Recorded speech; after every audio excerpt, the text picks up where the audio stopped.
What's up, everybody? Welcome to Mistick's MMOs. I'm your host, Mistick Raven. Alright, today I have a build that is going to make you sick. And if you haven't bought Crowfall yet, you should get the game now. It is in closed beta, and I'm enjoying it so much. Why? Because I have customization to my build. And because of that, I'm delivering a new build for you today. This is the Crusader. Now, let's go ahead and get into it, shall we?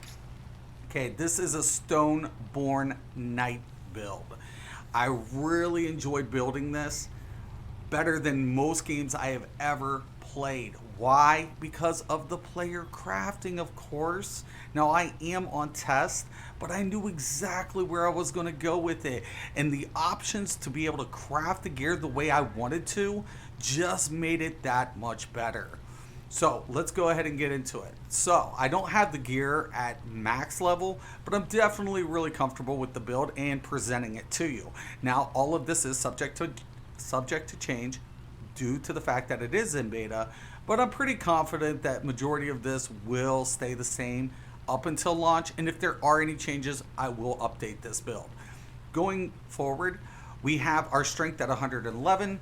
That gives us 460 attack power, damage bonus 19%, dex at 110, critical strike 23.66. Now, I know what a lot of people are saying. That's not a lot of crit, especially since the changes, and they have it at 50.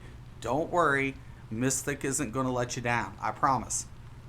We have Intel at 55 with a crit damage bonus of 152, healing bonus of almost 12%, 11.71.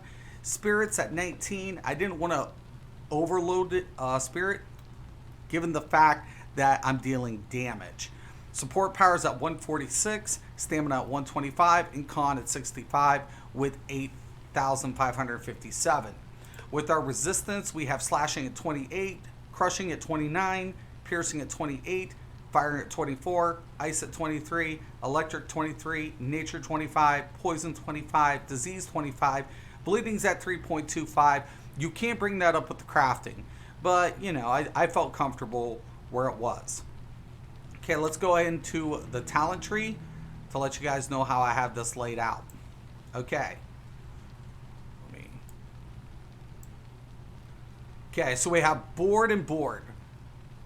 We have martial weaponry. We have noble blood. We have retribution strikes. We have aura of chivalry. Critical obliteration. Endurance. Additional minor slot. Pursuit. Distracting shout. And then our archetype is swordsman. We went with Valerius Strike, Oath of Destruction, and our domain is Battle. With our discs, we went with Dazzler because we want the resolution.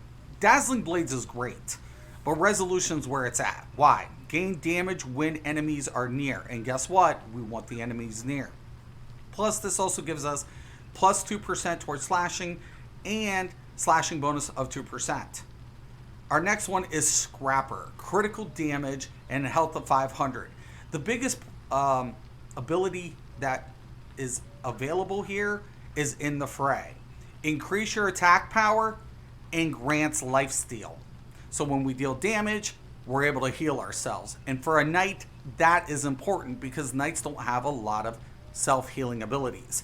With this build, I guarantee you will sustain a fight. This also gives us the passive death throws, area knockdown on retaliation. Okay, now since I am Stoneborn, I went with the Armor Smith and Runemaker. I went with Finish Him. Once again, passive, increase execute power. Pound of Flesh, critical damage, plus 5. And of course, Payback. Once again, we're going to go ahead and knock him down on retaliation And on top of it, we get a crit streak following a retaliation. Goes hand in hand. I'm telling you guys, I love it. Love it. Now let's go ahead and get into the bar placement. The biggest thing that we're going to need here is chain attack, especially with ranged enemies. That includes rangers and casters and even healers. So we want to pull them in close, and the rest of the build is what? Lockdown, stun, crowd control. So we go ahead with our onslaught. This combo's up to brutal strikes, shockwave, twin assaults, and obliterate. We have our shield swipe, which basically is going to do the shield stun. So we want to go ahead and stun them and then go in with our combo.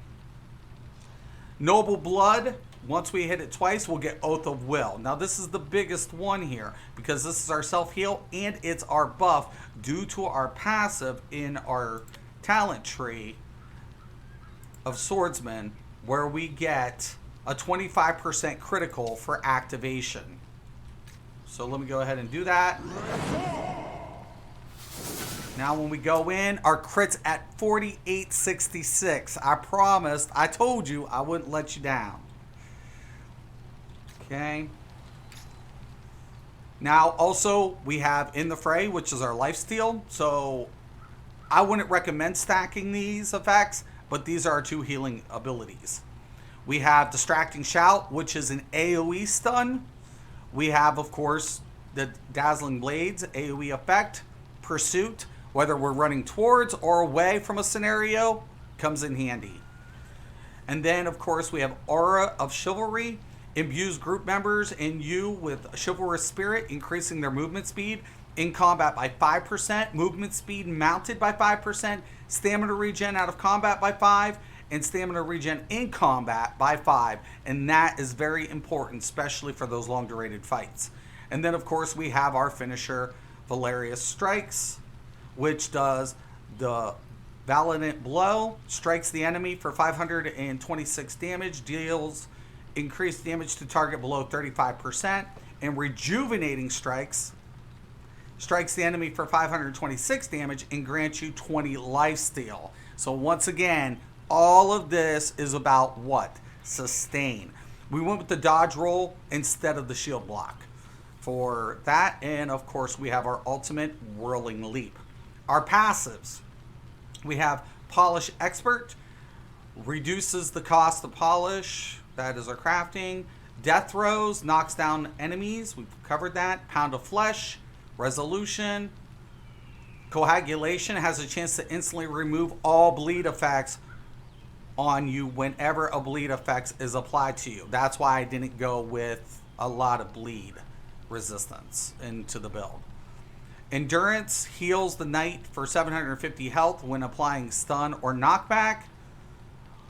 Executioner, Helper's Monkey, Payback, Blood of the Mountain, increase your 15% static by buff amount. I get knocked down, reduces the length of knockdowns you suffer by 2 seconds and increases the damage bonus and healing bonus statistics by buff amount 1 for 12 seconds after suffering a knockdown. So now you see why I went with the retaliation. And of course we have our other crafting buffs.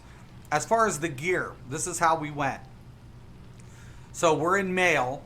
So besides the crafting application for the gear, we went with crushing resistance on the head, damage bonus, electricity resistance, fire resistance, healing bonus, and healing regen out of combat.